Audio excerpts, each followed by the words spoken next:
Assalamualaikum warahmatullahi wabarakatuh. Salam sejahtera bagi kita semua. Om Swastiastu, Namo Buddhaya, salam kebajikan. Terima kasih karena telah menjadi bagian dari cerita kami.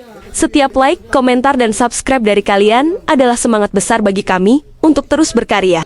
Yuk, tonton channel YouTube kami untuk konten-konten menarik dan informatif setiap harinya. 2 Agustus tahun 2025 Prada, laki 23 tahun masuk RSUD Airamo, ASESA, dalam kondisi memprihatinkan dengan luka lebam, sayatan, dan dugaan bekas sundutan rokok pada tubuhnya. 6 Agustus 2025 ia dirawat di ICU, tetapi tak terselamatkan. 6 Agustus tahun 2025 Prada, laki meninggal dunia setelah 4 hari dirawat. 7 Agustus tahun 2025 jenazah tiba di Bandara El Tari Kupang untuk dimakamkan. Sesudahnya, Subdenpom 91 Enda menangani penyelidikan terkait dugaan penganiayaan. Oleh senior belum ada hasil final. Profil singkat dan latar belakang sang ayah. Nama lengkap, Laki Cepril Saputra Namo, 23 tahun. Pangkat Prada Prajurit 2. Resmi menjadi anggota TNI AD sejak Juni tahun 2025 dan ditempatkan di Yantape 834 Wakanga Mere, Nagekeo, Nusa Tenggara Timur NTT. Ayahnya, Serma Major Christian Namo, juga merupakan anggota TNI AD. Ia menegaskan bahwa putranya mengaku dianiaya senior berdasarkan pengakuannya kepada dokter. Di balik gemilangnya seragam hijau TNI, ada kisah kelam yang jarang terungkap. Agustus tahun 2025, seorang prajurit muda penuh semangat dan mimpi besar pulang ke rumah bukan untuk berlibur, tapi dalam peti mati, bernama Prada Luki Cepril Saputra Namo. Hari ini, kita akan membongkar kronologi, fakta, dan luka yang ia tinggalkan. Laki lahir di Nusa Tenggara Timur, putra dari seorang prajurit senior TNI AD, Serma Major Christian Namo. Ia tumbuh di lingkungan disiplin, belajar nilai kesetiaan dan keberanian sejak kecil. Impiannya sederhana mengikuti jejak sang ayah menjadi abdi negara. Juni tahun 2025, Laki resmi dilantik menjadi prajurit 2. Ia ditempatkan di Yantape 834 Nagekeo 2 bulan pertama. Hidupnya di barak penuh cerita tawa bersama rekan, latihan fisik, dan semangat membangun karir.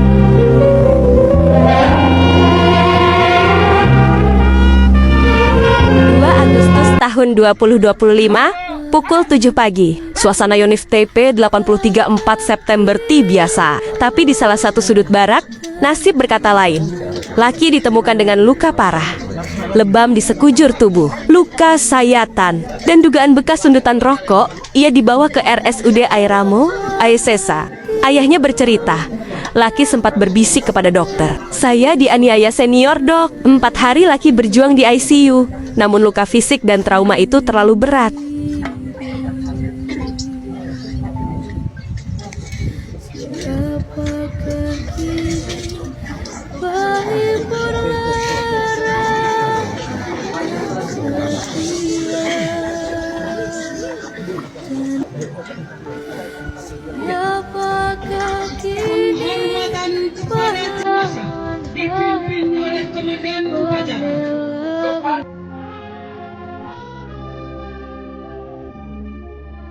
Subdenpom 91 Enda bergerak cepat. 4 prajurit berpangkat pratu ditangkap. Tidak ada perwira yang terlibat langsung, namun publik menuntut kejelasan. Pangdam X atau Udayana menjanjikan penyelidikan terbuka. Kasus ini masuk ke ranah hukum militer dan akan menjadi ujian transparansi bagi TNI.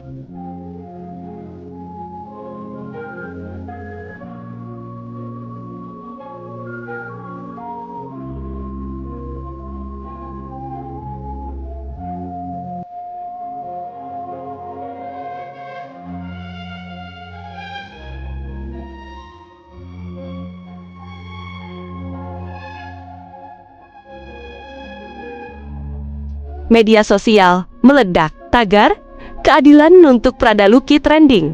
Warga merasa kekerasan seperti ini terlalu sering terjadi di tubuh militer. Mereka menuntut reformasi total. Kasus Laki bukan yang pertama. Dari masa ke masa, kekerasan senior junior seperti lingkaran setan yang tak putus. Pakar HAM menyebut budaya pendidikan keras sering menjadi tameng bagi tindakan kriminal.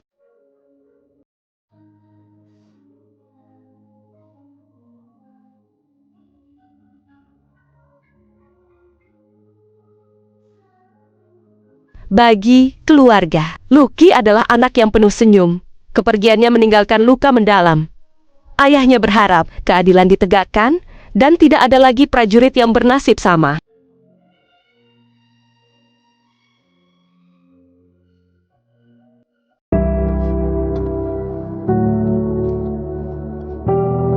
Lucky mungkin telah pergi, tapi kisahnya akan terus menjadi pengingat bahwa membela negara berarti juga melindungi satu sama lain.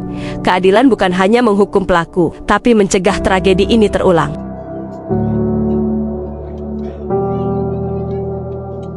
Setelah berita ini meledak, wartawan dan netizen mulai membongkar detail demi detail. Dari laporan warga sekitar, ada beberapa kejanggalan.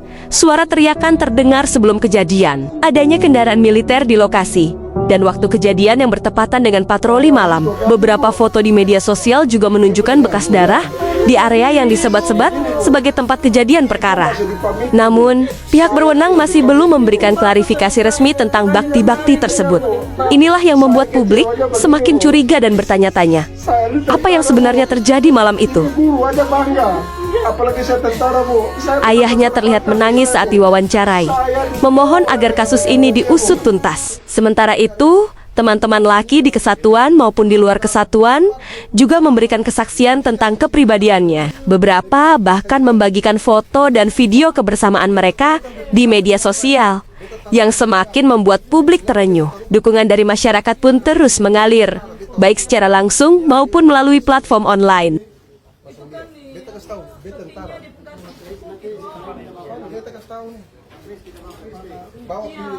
Media nasional mulai menyoroti kasus ini, menempatkannya di halaman depan berita. Di Twitter, tagar "Justice for Lucky" trending selama beberapa hari berturut-turut. Influencer dan tokoh publik ikut bersuara, mendesak transparansi dari pihak berwenang. Namun, di sisi lain, ada pula pihak yang mengingatkan publik untuk menunggu hasil investigasi resmi agar tidak terjebak pada spekulasi. Pertarungan opini di dunia maya pun semakin panas, membuat kasus ini tak pernah sepi dari perbincangan. Setelah berita ini mencuat, berbagai fakta lapangan mulai terkuak. Saksi mata mengaku melihat adanya perdebatan sengit sebelum peristiwa tragis itu terjadi. Beberapa rekaman CCTV di sekitar lokasi juga menunjukkan jarak gerak mencurigakan. Polisi militer bahkan melakukan olah tempat kejadian perkara berulang kali untuk memastikan setiap detail tidak terlewat. Yang mengejutkan, ada sejumlah barang bukti yang diduga kuat berkaitan dengan kejadian ini, mulai dari pakaian yang digunakan hingga barang pribadi yang ditemukan di lokasi. Namun, pihak penyidik belum membeberkan semua temuan ini ke publik demi kelancaran penyelidikan.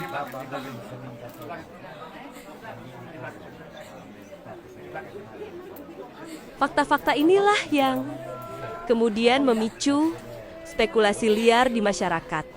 Apalagi ketika potongan informasi bocor ke media sosial. Keluarga Prada Oki mengaku terpukul mendengar kabar ini. Sang ibu sempat menangis histeris saat ditemui awak media, menyebut bahwa anaknya adalah pribadi yang baik dan tidak pernah bermasalah sebelumnya.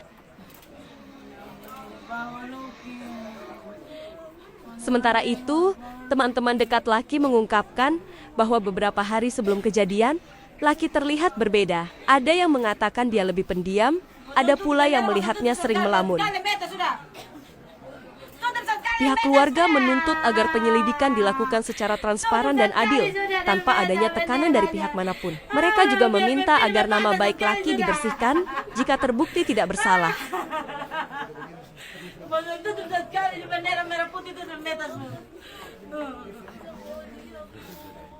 Ahli hukum menilai bahwa kasus Prada Lucky harus melalui dua jalur proses hukum. Hukum militer dan hukum pidana umum, tergantung pelanggaran yang terbukti. Pihak militer menegaskan bahwa prajurit yang melanggar hukum akan diproses sesuai aturan tanpa pandang bulu.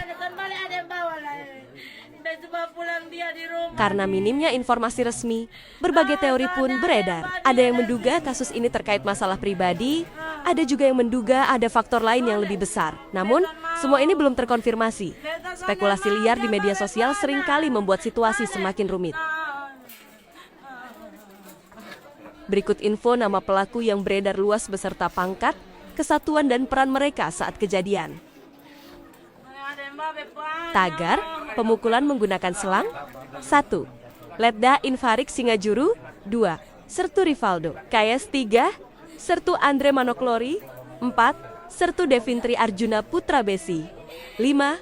Serda Mario. Gomang 6. Pratu Vian Ili. 7. Pratu Rivaldi. 8. Pratu Rovinusal. 9. Pratu Peter. 10. Pratu Jamal. 11. Pratu Arianto. 12. Pratu Emmanuel. 13. Pratu Abner Yatersen.